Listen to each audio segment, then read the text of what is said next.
envision a socialist society or a society without oppression and classes. But what made Marx's socialism unique was that he understood that socialism would come about as the result of a struggle between two classes. Karl Marx looked at the world and he said that there was one class that controlled the banks and the factories and the means of production, and there was another class that had nothing to sell but their labor. And Marx went on to say that the ruling ideology of every historical epoch is the ruling ideology of the ruling class, just like in the age of kings and queens and feudal monarchs. They controlled the ideas, and now, in the age of capitalism, through their ownership of the media and through their ownership of printing the school textbooks and their domination of the politicians who run the school system, the capitalists impose their ideology on the working class. And they promote blatant falsehoods, things that are just clearly not true, become accepted as everyday fact. For example, what's one thing we constantly hear? Oh, you know, socialism, it's a nice idea, but it's failed everywhere it's ever been tried. Oh. We hear that a lot. But it's contrary to reality. It's the exact opposite of the truth. Everywhere socialism has been implemented, it has won great victories for the people. Well, I mean, let's start with the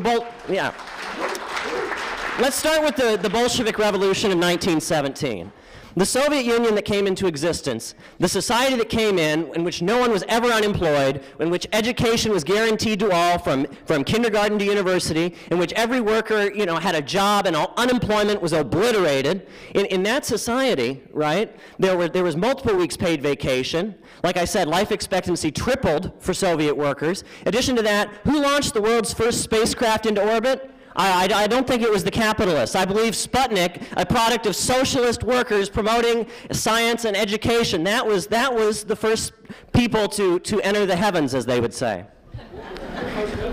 And yes, you know, there were problems in the Soviet Union, but the problems didn't arise from the Soviet Union itself or from the system of socialism. It arose from the fact that the bosses and the capitalists that run this society were so threatened by the existence of workers holding power that never did they give it a moment of peace. Never did they, whether it was the Nazi invasion, which killed millions, whether it was the invasions right after the revolution, the Russian Civil War, whether it was the threat of nuclear annihilation from Ronald Reagan, never were the Soviets given peace. But everything they achieved in the time our working class held power in the Soviet Union was achieved despite all of this, and that should blow all our minds. That should be proof, number one, that it's time to rebel and it's time to build a socialist future. But why stop at the Soviet Union? Let's talk about Cuba today. The highest life expectancy in Latin America, according to the CIA even, belongs to the people of Cuba, right?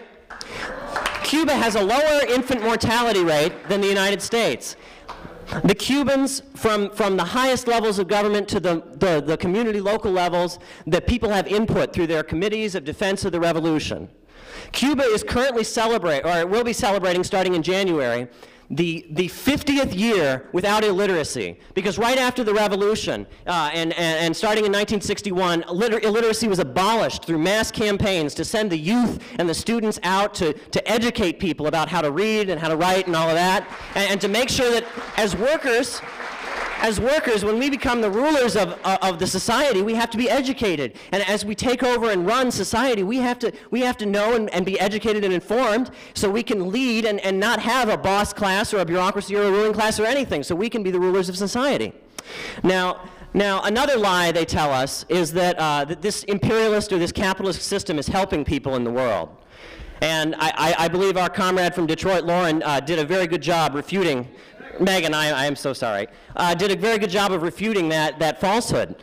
And however, let's look at Nigeria, right? Nigeria is a country where Shell Oil has been given control of the government, lock, stock, and barrel. And what is the results? Thousands of workers out of oil fields begging for work, low life expectancy, massive unemployment.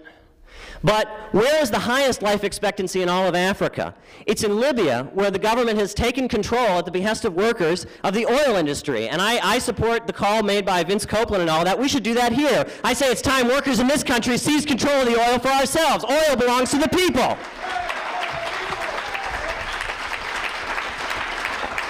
And one of the big lies they also tell us is that, This U.S. we live in is the greatest country in the world, and it's just, we're so lucky to be living in this prosperous land of milk and honey.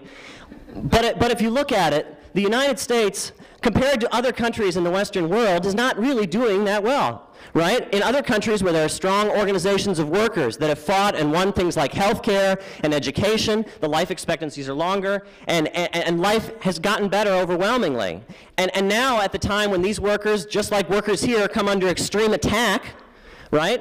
They have taken to the streets, whether it's the public workers in Greece, whether it's the students in France fighting against the raising of the retirement age, or the UK students, they've learned to fight back.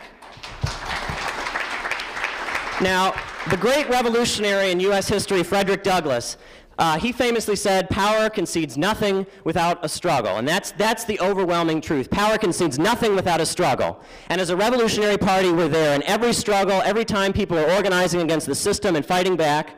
But we take it one step further. We say not only are we struggling, we're struggling for the day in which we seize control of the banks and the factories, and we make the world ours. And we take control of this wealth that we all have produced, and we build a socialist future. That's what we're talking about. We're fighting to abolish capitalism and bring down this ruthless system and fight for the world that everyone here deserves and everyone fights for. Thank you. Justice. Justice.